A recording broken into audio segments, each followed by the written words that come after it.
ശ്രീനാരായണ പരമഗുരവേ നമഃ. ഓം ശ്രീ ശാരദാംബികായേ നമഃ. ഓം. ആത്മസഹോദരങ്ങളെ, എല്ലാവർക്കും എൻ്റെ വിനീതമായ നമസ്കാരം. ഇന്ന് ഞാനിവിടെ പറയാൻ പോകുന്നത് കൂർക്കാഞ്ചേരി മഹേശ്വര ക്ഷേത്രം. തൃശ്ശൂർ ജില്ലയിലെ കൂർക്കാഞ്ചേരി എന്ന സ്ഥലത്താണ് ഈ ക്ഷേത്രം സ്ഥിതി ചെയ്യുന്നത്. ഗുരുദേവൻ ആലുവയിൽ വിശ്രമിക്കുന്ന കാലത്ത് തൃശ്ശൂരിൽ നിന്ന് കുറച്ചു പേർ വന്ന് ഞങ്ങൾക്ക് ഒരു ക്ഷേത്രം നിർമ്മിക്കുന്ന കാര്യത്തെക്കുറിച്ച് ഗുരുദേവനുമായി സംസാരിച്ചു. സ്വാമി അപ്പോൾ അവരോട് ചോദിച്ചു, അത് വേണമോ? പിന്നീട് നിങ്ങൾ കാലു മാറുമോ? നാം കല്ല് പ്രതിഷ്ഠിച്ചെന്നും മറ്റും പറയാനിടവരില്ലേ? എന്നിരുന്നാലും ക്ഷേത്രപ്രതിഷ്ഠ നടത്താമെന്ന് സ്വാമി സമ്മതിച്ചു.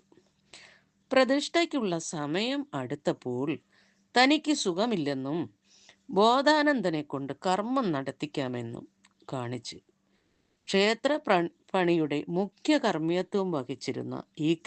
അയ്യാക്കുട്ടി ജഡ്ജിക്ക് ഗുരു കത്തയച്ചു. കത്ത് കയ്യിൽ കിട്ടിയ ഉടനെ തന്നെ ജഡ്ജി തൻ്റെ സുഹൃത്തിനെയും കൂട്ടി നേരെ ആലുവയിലേക്ക് ചെന്നു.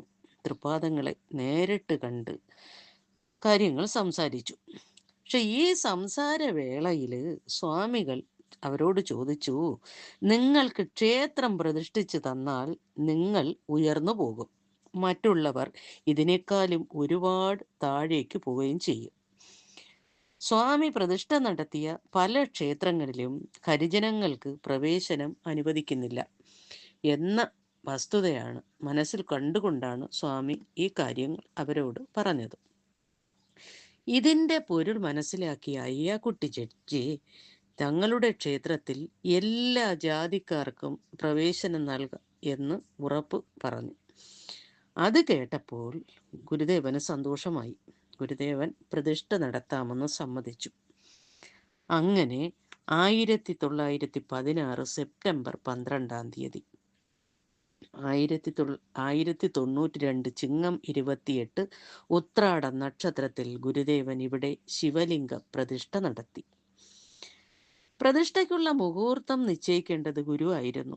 അപ്പോൾ അതിൻ്റെ മുഹൂർത്തം എപ്പോഴാണെന്ന് ചോദിച്ചവരോട് 2 മണിക്കൊരു മഴ പെയ്യുമെന്നും അതാണ് മുഹൂർത്തമെന്നും ഗുരു പറഞ്ഞു.